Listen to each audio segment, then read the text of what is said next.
नमस्कार विद्यार्थी मित्रांनो, आज आपण भारतीय करार कायदा 1872 या प्रकरणाअंतर्गत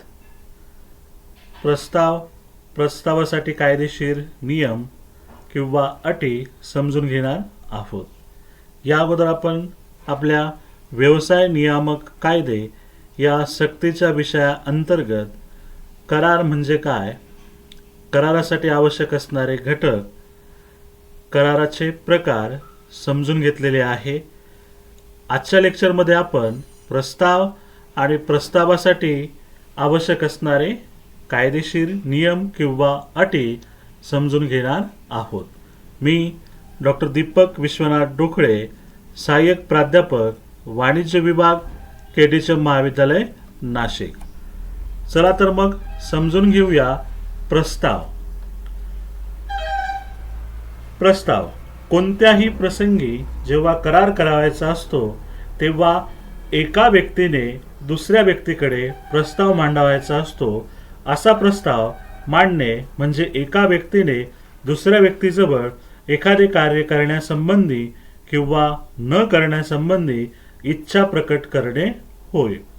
अर्थात ही इच्छा दुसऱ्या व्यक्तीची संमती मिळवण्याच्या हेतूने प्रकट केली पाहिजे। उदाहरणार्थ, अ व्यक्तीला आपली कार विकावयाची आहे। अ या व्यक्तीने ब या व्यक्तीला विचारले, माझी कार 5 लाख रुपयाला विकत घेतोस का? या ठिकाणी अ या व्यक्तीने ब या व्यक्तीला कार विकत घेण्याबद्दल प्रस्ताव पाठविला असे मानले जाईल। म्हणजे अ या व्यक्तीने ब या व्यक्तीला कार विकत घेण्यासाठी प्रस्ताव सादर केलेला आहे। म्हणजेच कार विकण्याचा प्रस्ताव हा अ व्यक्तीने सादर केला म्हणून अ व्यक्तीला प्रस्तावकर्ता म्हटलं जाईल आणि ब व्यक्तीला तो प्रस्ताव सादर केलेला आहे। ब व्यक्ती तो प्रस्ताव समजून घेईल आणि ब व्यक्तीला तो प्रस्ताव स्वीकारणं शक्य असेल आणि ब व्यक्तीने तो प्रस्ताव स्वीकारला असेल तर त्या ब व्यक्तीला स्वीकृतीदाता असे म्हटले जाईल। इथे आपण बघितलंय प्रस्तावासाठी कमीत कमी 2 घटकांची आवश्यकता असते। त्यामध्ये प्रस्तावक म्हणजेच प्रस्तावकर्ता आणि दुसरा घटक म्हणजे स्वीकृतीदाता। आत्ताच आपण प्रस्तावाचा अर्थ बघितला। वरती भारतीय करार कायदा 1872 कलम 2 अ नुसार प्रस्तावाची व्याख्या दिलेली आहे। ती व्याख्या जर आपण बघितली, दुसऱ्या व्यक्तीची संमती मिळावी या अपेक्षेने एखादे कार्य करण्याची किंवा न करण्याची इच्छा जेव्हा एक व्यक्ती दुसऱ्या व्यक्तीजवळ प्रकट करते तेव्हा पहिल्या व्यक्तीने दुसऱ्या व्यक्तीजवळ प्रस्ताव पाठविला आहे असे म्हणतात। ही व्याख्या समजून घेण्यासाठी सुरुवातीलाच आपण अ आणि ब या व्यक्तीचं उदाहरण बघितलं। अ या व्यक्तीने आपली स्वतःची कार ब या व्यक्तीस विकत घेण्याचा प्रस्ताव सादर केलेला आहे। या ठिकाणी अ हा प्रस्तावकर्ता असेल आणि ब या व्यक्तीने जर तो प्रस्ताव स्वीकारला असेल तर ब ही व्यक्ती या ठिकाणी स्वीकृतीदाता असेल। म्हणजे इथे आपल्याला असं लक्षात येतंय प्रस्तावासाठी कमीत कमी 2 घटकांची आवश्यकता आहे। जास्तीत जास्त किती घटक असतील त्याला मर्यादा नाही, पण कमीत कमी 2 घटक प्रस्तावासाठी असणं आवश्यक आहे, तरच प्रस्ताव सादर केला जाईल आणि सादर केलेला प्रस्ताव स्वीकारला जाईल। यानंतर आपण प्रस्तावासाठी कायदेशीर नियम किंवा अटी कशा प्रकारे असतात ते भारतीय करार कायदा 1872 मध्ये दिलेल्या तरतुदींनुसार समजून घेऊया। नंबर 1, प्रस्ताव स्पष्ट किंवा ध्वनित स्वरूपाचा असू शकतो। प्रस्ताव स्पष्ट किंवा ध्वनित स्वरूपाचा असू शकतो। प्रस्ताव हा 2 प्रकारांनी सादर करता येतो। एक म्हणजे प्रस्ताव तोंडी किंवा लेखी स्वरूपात सादर करणे, यालाच स्पष्ट प्रस्ताव असे म्हणतात। प्रस्तावाच्या स्वीकृतीनंतर भविष्यकाळात काही वाद निर्माण झाल्यास प्रस्ताव लेखी असणे आवश्यक असते। जर प्रस्ताव तोंडी स्वरूपाचा असेल आणि भविष्यात त्या प्रस्तावाशी संबंधित काही कायदेशीर बाबी निर्माण झाल्या तर न्यायालयासमोर पुरावा म्हणून तोंडी प्रस्ताव सादर करणं अशक्य असतं. अशा वेळेस प्रस्ताव हा नेहमी लेखी स्वरूपात असेल तर न्यायालयासमोर एक पुरावा म्हणून तो सादर करणं शक्य होतं आणि भविष्यातील संदर्भ म्हणून त्याचं जतन करणंही शक्य होतं. नंबर 2, प्रस्ताव मांडण्याचा हेतू कायदेशीर जबाबदारी निर्माण करणारा असला पाहिजे. प्रत्येक कराराने 2 व्यक्तींमध्ये कायदेशीर संबंध निर्माण होतात. इथे आपण लक्षात घेतलं पाहिजे, भारतीय करार कायद्यानुसार जेव्हा आपण करार करत असतो त्यावेळेस अगोदरच्या लेक्चरमध्ये आपण समजून घेतलेलं आहे, करार हा कायदेशीरच असायला पाहिजे. करारातील विषय, करारातील अटी, करारातील प्रतिफल, कराराचे उद्दिष्ट कायदेशीर असेल तरच तो करार कायदेशीर असणार आहे. अन्यथा बेकायदेशीर करार असेल तर तो कुठल्याही पक्षावर बंधनकारक असणार नाही. त्यामुळे प्रत्येक कराराने 2 व्यक्तींमध्ये कायदेशीर संबंध निर्माण होतात.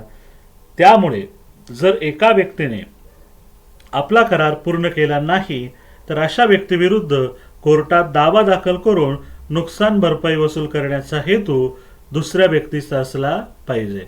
पण हे कधी शक्य होणार आहे? जर करार कायदेशीर असेल तरच. म्हणून करार हा नेहमी कायदेशीर असायला पाहिजे. कराराचा हेतू म्हणजेच प्रस्ताव मांडण्याचा हेतू कायदेशीर जबाबदारी निर्माण करणाराच असला पाहिजे. नंबर 3, प्रस्ताव हा स्पष्ट आणि निश्चित असला पाहिजे. प्रस्ताव हा स्पष्ट आणि निश्चित कार्य करण्यासाठी केला पाहिजे. प्रस्तावात अटी निश्चित करता येतात परंतु त्या अटी स्पष्ट आणि निश्चित असल्या पाहिजेत.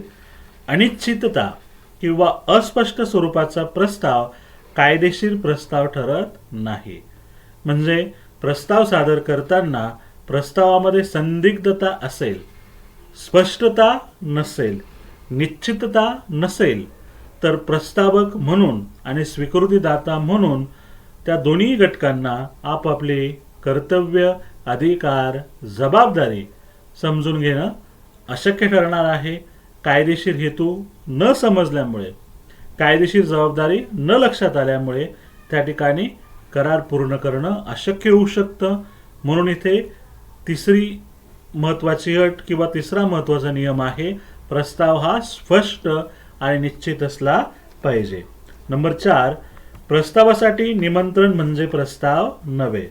प्रस्ताव हा प्रस्ताव मांडण्यासाठी दिलेल्या निमंत्रणापेक्षा वेगळा असला पाहिजे. प्रस्ताव मांडण्यासाठी दिलेल्या निमंत्रणाच्या संदर्भात व्यक्ती प्रस्ताव देत नसून प्रस्ताव मांडण्यासाठी व्यक्तींना बोलविले असते.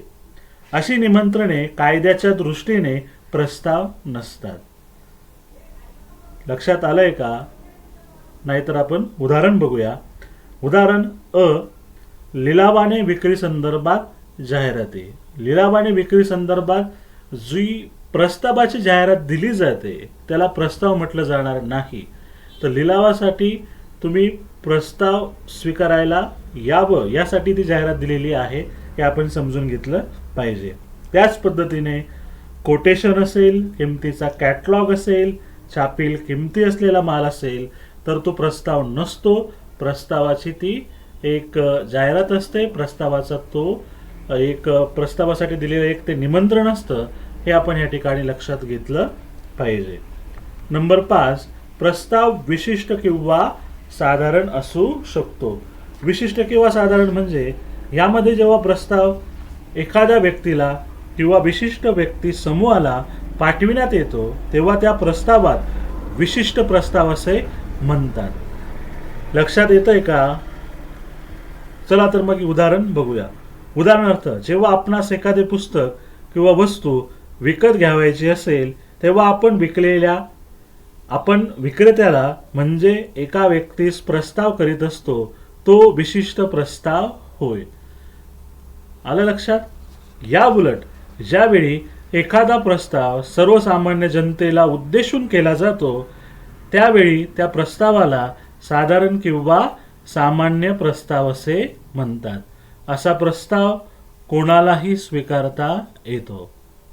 इथेही आपल्याला एक उदाहरण बघावं लागेल, तेव्हा तुम्हाला साधारण प्रस्ताव म्हणजे काय हे लक्षात येईल. जेव्हा आपण हरवलेली वस्तू सापडून देण्यासाठी वर्तमानपत्रात जाहिरात देऊन प्रस्ताव करतो, तेव्हा तो प्रस्ताव अनेक व्यक्तींना उद्देशून केलेला असतो. त्या व्यक्तीला वस्तू सापडेल त्याला आपण बक्षीस देणार असतो, त्यालाच साधारण प्रस्ताव असे म्हणतात, की जो सर्वांसाठी दिलेला असेल. कोणतीही व्यक्ती तो प्रस्ताव स्वीकारू शकते, म्हणून याला साधारण प्रस्ताव म्हटलेला आपल्याला दिसून येते. 6वी अट किंवा आवश्यक नियम आहे, प्रस्तावाचे संवहन झाले पाहिजे. संवहन म्हणजे संदेशवहन झाले पाहिजे. ज्या व्यक्तीकडे प्रस्ताव सादर करावयाचा आहे त्या व्यक्तीला प्रस्ताव प्रत्यक्षपणे मिळाला पाहिजे. प्रस्तावाचे संवहन झाले पाहिजे. जोपर्यंत प्रस्तावाचे संवहन होत नाही तोपर्यंत प्रस्तावाला स्वीकृती मिळत नाही. नुसतंच प्रस्ताव तयार केला तर चालणार आहे का? नाही. तो प्रस्ताव स्वीकृतीदात्यापर्यंत पोहोचला पाहिजे. त्यासाठी त्या प्रस्तावाचं संदेशवहन व्हायला पाहिजे, तरच तो प्रस्ताव स्वीकृतीदात्यासमोर सादर होऊ शकणार आहे. स्वीकृतीदाता त्यातील विषय, अटी, नियम समजून घेऊन त्याला स्वीकृती द्यायची किंवा नाही हे ठरवू शकतो. म्हणून प्रस्तावाचे संवहन होणे आवश्यक आहे. नंबर 7, प्रस्तावामध्ये अशा अटी असू नयेत की ज्यांची पूर्तता न केल्यास तो प्रस्ताव स्वीकारला असे समजण्यात येईल. प्रस्तावकर्त्याला प्रस्ताव मिळाल्यानंतर संबंधित व्यक्तीने त्याबद्दल मौन पाळणे म्हणजे स्वीकृती दिली असे मानता येणार नाही. म्हणजे प्रस्ताव तयार करताना त्यामध्ये अशी अट टाकायची नाही की ती अट पूर्ण केली तर तो प्रस्ताव स्वीकारला जाईल. म्हणजे अ या व्यक्तीने ब या व्यक्तीला प्रस्ताव सादर केला आहे आणि ब या व्यक्तीने त्या प्रस्तावासंबंधी कुठल्याही प्रकारे प्रतिक्रिया व्यक्त केली नसेल तर ब या व्यक्तीची मुक्त संमती त्या प्रस्तावाला मिळालेली स्वीकृती आहे असं जर त्या अटीतून समजलं जाणार असेल तर त्याला प्रस्ताव म्हटलं जाणार नाही. प्रस्तावामधील अटी या स्पष्टपणे असाव्यात, त्या संदिग्ध नसाव्यात, हे आपण या ठिकाणी लक्षात घेतलं पाहिजे. नंबर 8, प्रस्ताव कोणत्याही अटी व नियमासह करता येतो. करारामध्ये प्रस्ताव करता कोणत्याही अटी व नियम घालू शकतो. स्वीकृती कशी करावायची या संदर्भात अटी व नियम घालू शकतो. प्रस्ताव स्वीकृत्याला त्या सर्व अटी व नियमांचा स्वीकार करावा लागतो, याशिवाय करार होऊ शकत नाही. अगोदरच्या मुद्द्यामध्ये आपण काय बघितलं की प्रस्तावातील अटी ह्या संदिग्ध नसाव्या. प्रस्तावातील अटी असू नयेत ज्यांची पूर्तता न केल्यास तो प्रस्ताव स्वीकारला असे समजण्यात येईल. म्हणजे अशी अट टाकायची नाही की ज्याची पूर्तता न केल्यास प्रस्ताव स्वीकारला जाईल. त्याच्यामध्ये आणि 8व्या मुद्द्यामध्ये फरक आहे. प्रस्ताव कोणत्याही अटी व नियमांसह करता येतो. म्हणजे त्या विषयाशी संबंधित अटी आणि नियम निश्चित करण्याचा अधिकार प्रस्तावकर्ता म्हणून प्रस्तावकर्त्याला असणार आहे. म्हणजेच प्रस्तावकर्ता जर आपलं स्वतःचं घर त्या ठिकाणी विकत असेल तर ते घर विकताना काय अटी असणार आहे, काय नियम असणार आहे याची निश्चितता प्रस्तावक म्हणून तो करू शकतो. म्हणून अशा अटी आणि नियम या प्रस्तावामध्ये प्रस्तावकर्त्याला त्या ठिकाणी टाकता येतात, निश्चित करता येतात. नंबर 9, 2 समांतर क्रॉस प्रस्ताव म्हणजे करार नव्हे. क्रॉस प्रस्ताव म्हणजे एकाच वेळेस दोन्ही बाजूने आलेले विरोधी पण एकाच विषयावर असणारे प्रस्ताव. ज्यावेळी 2 पक्ष एकमेकास प्रस्ताव माहीत नसताना एकमेकांना समान प्रस्ताव करतात त्यावेळी अशा प्रस्तावांना क्रॉस प्रस्ताव असे म्हटले जाते. लक्षात आलंय का? चला उदाहरण बघूया. उदाहरणार्थ 3 ऑक्टोबर रोजी अ या व्यक्तीने ब या व्यक्तीला त्याचे वाहन ₹50,000 विकण्याचा प्रस्ताव दिला. परंतु त्याच दिवशी ब या व्यक्तीने अ या व्यक्तीला तेच वाहन ₹50,000 विकत घेण्याचा प्रस्ताव मांडला दोन्ही प्रस्ताव हे विरोधी प्रस्ताव आहे. लक्षात येत आहे? कराराचा विषय एकच आहे. वाहन जे 50,000 रुपयांना एक विकण्यासाठी प्रस्ताव देतोय आणि दुसरा घेण्यासाठी प्रस्ताव देतोय. म्हणजे एकाच विषयासंबंधी दोन्ही बाजूंनी प्रस्ताव येत असतील तर ते दोन समांतर क्रॉस प्रस्ताव म्हणजे करार नाही, हे आपण लक्षात घेतलं पाहिजे. त्यासाठी एका बाजूने आलेला प्रस्ताव हा रद्द करावा लागेल. मग एक व्यक्ती प्रस्ताव सादर करेल, दुसरी व्यक्ती त्याला स्वीकृती देईल आणि त्यातून एकमेकांना प्रतिफल मिळेल, अटी आणि नियमांचं पालन होईल आणि मग तो करार पूर्ण होईल. यानंतर नंबर 10, प्रस्ताव विनंतीच्या स्वरूपात असावा, आज्ञेच्या स्वरूपात नसावा. प्रस्ताव हा नेहमी विनंतीच्याच स्वरूपात पाठविण्यात आला पाहिजे, तो आज्ञेच्या स्वरूपात नसावा. प्रस्तावात आपण प्रस्ताव स्वीकारण्याची विनंती करत असतो, आदेश देत नसतो. म्हणून या ठिकाणी असं म्हणण्यात आलेलं आहे की प्रस्ताव सादर करताना तो नेहमी विनंतीच्याच स्वरूपात असला पाहिजे. कारण ज्या व्यक्तीला आपण प्रस्ताव सादर करतोय त्या व्यक्तीने आपला प्रस्ताव स्वीकारलेला नाही, पण आपला प्रस्ताव बघून ती व्यक्ती आपला प्रस्ताव स्वीकारायचा किंवा नाही हे ठरवू शकते.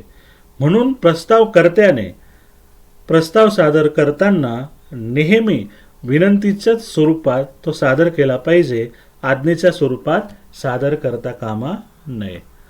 नंबर 11, आपल्या कृत्यास दुसऱ्या व्यक्तीची संमती मिळविण्याच्या हेतूने प्रस्ताव केला पाहिजे. जर एखाद्या व्यक्तीने आपल्या संभाषणात किंवा चर्चेमध्ये नुसतीच आपली इच्छा दुसऱ्या व्यक्तीजवळ दुसऱ्या असंबंधित व्यक्तीला बोलून दाखविली की ज्याचा त्याच्याशी काही संबंध नाही, तर त्या इच्छेस प्रस्ताव म्हणता येणार नाही. मला माहिती आहे लक्षात घेणं थोडंसं अवघड वाटत असेल, पण एक उदाहरण आपण बघूया ज्यामुळे आपल्याला सहजपणे ही अट किंवा नियम लक्षात येईल. उदाहरणार्थ, रामने श्यामला म्हटले की यशवंतने जर माझ्यासाठी घर बांधले तर मी त्याला 60,000 रुपये देईन. या ठिकाणी रामने श्याम जवळ फक्त आपली इच्छा प्रकट केली आहे, परंतु श्याम त्याच्या इच्छेला संमती देऊ शकत नाही, कारण श्यामचा रामच्या घर बांधण्याशी काहीही संबंध नाही. ही इच्छा रामने कोणासमोर व्यक्त करायला पाहिजे होती? यशवंत समोर व्यक्त करायला पाहिजे होती. पण रामने ही इच्छा यशवंत समोर न व्यक्त करता श्याम समोर व्यक्त केली, त्यामुळे श्याम त्या संमतीला स्वीकृती देऊ शकत नाही. म्हणून या अटीमध्ये किंवा नियमामध्ये स्पष्ट करण्यात आलेलं आहे की आपल्या कृत्यास दुसऱ्या व्यक्तीची संमती मिळवण्याच्या हेतूने प्रस्ताव केला पाहिजे. म्हणजे प्रस्ताव सादर करताना आपल्या प्रस्तावाचा स्वीकृतीदाता कोण असू शकतो हे लक्षात घेऊन आपण प्रस्ताव सादर केला पाहिजे. तर आजच्या लेक्चरमध्ये आपण प्रस्तावाचा अर्थ, प्रस्तावाची व्याख्या, प्रस्तावासाठी आवश्यक असणारे घटक, प्रस्तावासंबंधी आवश्यक असणारे कायदेशीर नियम किंवा अटी समजून घेतलेले आहे. या अगोदरच्या लेक्चरमध्ये आपण भारतीय करार कायदा 1872 नुसार करार कशाला म्हणतात, करारासाठी आवश्यक असणारे घटक